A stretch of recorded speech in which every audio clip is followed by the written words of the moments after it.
Hello and welcome to another video with me, Taron Hughes, here on my rooftop in sunny Barcelona.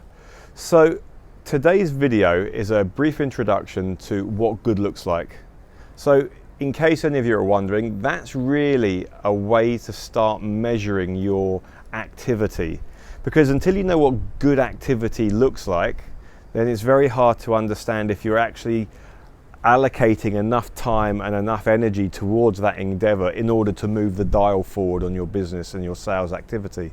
So if you're at the stage where you are selling and you're actively engaging with clients, then you can work on the basis that you need to have a minimum number of initial touch points, which could be email, could be the first telephone call, which is a cold call going out.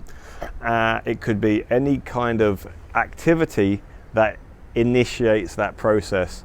You need to understand how many of those actions need to happen in order for you to take it to the next step, which might be the arrangement of a video call or a face-to-face meeting or a telephone call, etc. If you're in the stage of doing cold calling, then you need to understand how many cold calls you need to make in order to get the next step requirement. So the next step to your cold call might be that face-to-face meeting. It may be the allocation of some dedicated time to sit down where they're expecting your call, and you can elaborate upon your value proposition.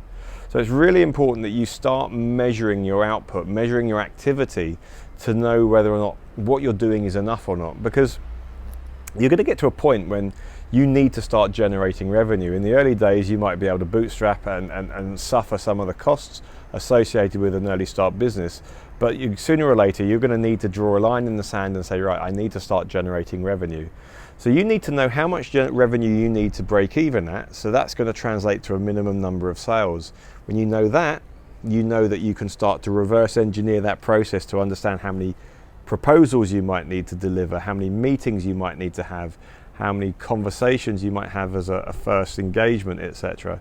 So you need to quantify your activity to be able to measure the results you're getting.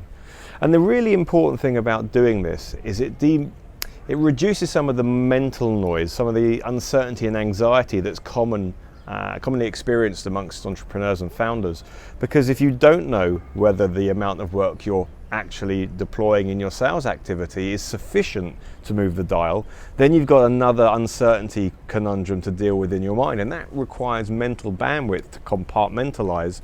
And you may not even be aware that you're doing it, but you're holding some of the uncertainties and insecurities and anxieties at bay by just partitioning some of your resources to keep them that way. So you're reducing the amount of energy that you can direct into other aspects, or even the sales development aspect of the business itself. So having a sense of what good looks like reduces mental noise. It allows you to measure your activity to determine whether you need to increase your activity or it's a sufficient stage. So I hope that's been helpful. It's just a brief introduction.